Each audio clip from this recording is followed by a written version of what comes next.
I'm Michael Boychuk. I'm a Senior Creative Director at Wong Doody, and this is AdTown.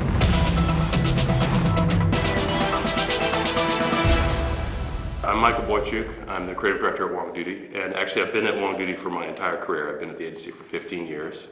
I started in the Seattle office when the agency was just beginning, and actually we all worked out of a conference room of a real estate office, and then moved down to LA about 11 years ago to open this office.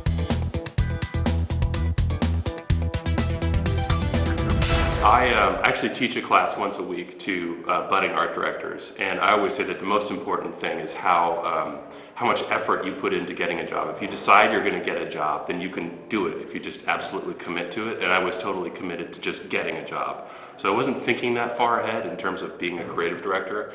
I just wanted to work in the business because it seemed like so much fun.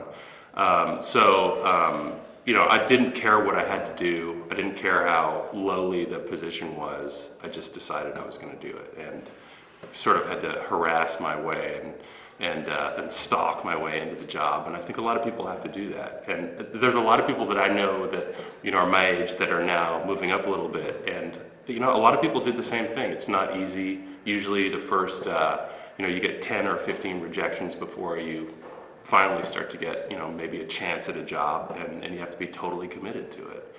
But I think starting as an intern is a great way to go, or starting in the lowest position that you can, because what you have to do is pick the agency where you want to work and decide that you're going to work there no matter what. Because a lot of times you can get a job somewhere else, but it might not be the place where you want to grow, and it might not be the agency that will grow you into the creative that you want to be. No one's going to pay you anything when you start out in advertising. There's more, you know, there's more people looking for jobs in advertising than there are jobs in advertising, especially in the creative side. So, I mean, you have to be really committed and just decide you're going to, you know, bust through and knock everyone else down and get to the front of the line.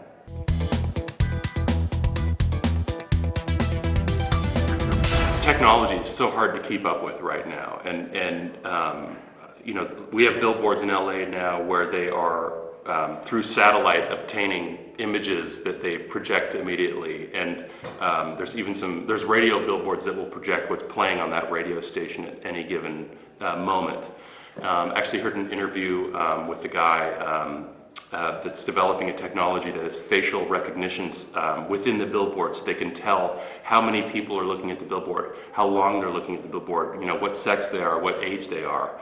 So, you know, a lot of the technology is just completely mind-boggling. And of course, you know, still on outdoor, there's Crispin's billboards that allowed that personalize the billboard to the particular mini driver that happens to be driving by, so they can identify the person. You know, technology is so hard to keep up with, and I think generally the rule is if you want to do it, someone will figure out the technology to get it done, and that's where I think we are with technology. I can't say what exactly is like right at the very forefront of what's happening, but I think it's the challenge is for people to just think and allow themselves, you know, free rein to do whatever, because chances are someone can figure out a way to get it done.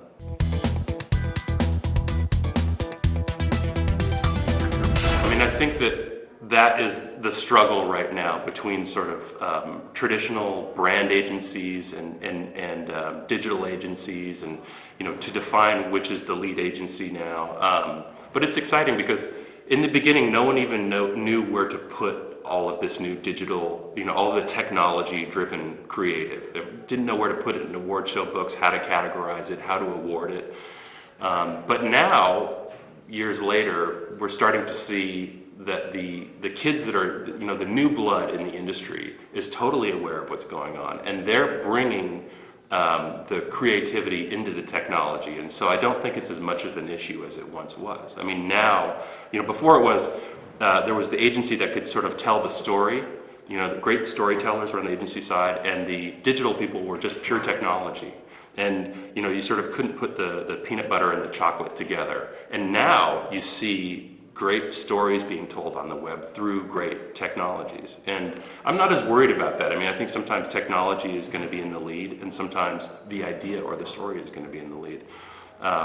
We're a smaller agency, but now we have a lot of disciplines across technology and the more traditional side, and it's fun to get all those same people in the room at the same time, listening to each other, and that's how you get this kind of blend of traditional advertising, great storytelling, and technology that puts it out there in a way that is totally unique and really fun. So I think we're sort of past worrying about whether technology or storytelling is going to take the lead. I think it's just depends on the assignment and depends what we need to do. There's certainly still a big role for traditional, and everyone still follows the Super Bowl and keeps an eye on which commercials they like the best, and that's not going anywhere. And the rate that they charge for a 30-second spot during the Super Bowl continues to increase, and it's a great way to reach a huge audience. But other people are discovering other ways to do it, and it's really exciting.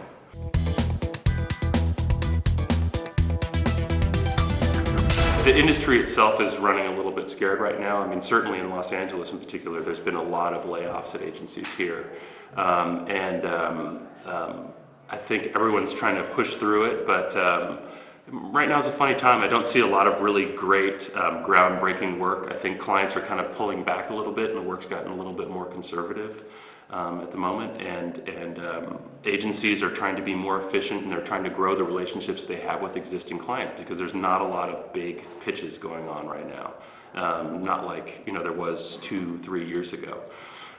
So yeah, I do notice it. I think everyone's being a little bit more conservative, a little bit more cautious, but hopefully that'll change soon.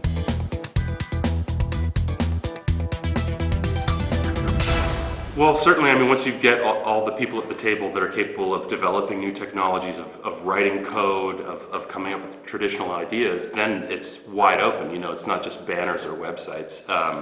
United Future, our digital partners, they're working on developing a game that allows you to green screen yourself into different scenes from movies, and they've been developing the actual software of the game itself. And then, to me, that's a whole new step into actually the creation of the digital product, which is not a website or a banner or anything. It's just a whole new universe. And then to be able for them to create that, and then to take that product, and then to have the tools to market that product, I think is really exciting. So it's totally wide open now. I think we can get involved in our clients' businesses and help them develop products, whatever it is, and because there's suddenly all this know-how, within our walls. So yeah, I see it as completely wide open. And we've told all our creatives that as well. I mean, if you have an idea for a product for one of our clients, or a new way for them to market themselves, or anything, it's wide open. It's not just on the brief.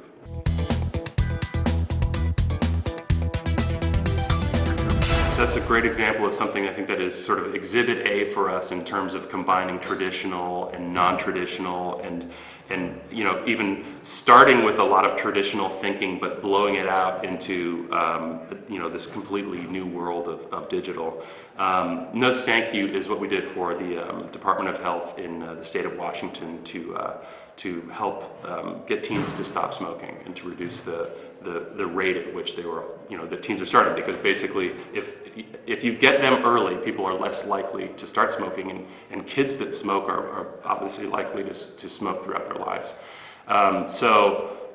It started with an insight that kids know that smoking is bad for them. They know what it does to their lungs, and all the nasty things that happen. But the insight was that smoking actually makes them less attractive to the opposite sex.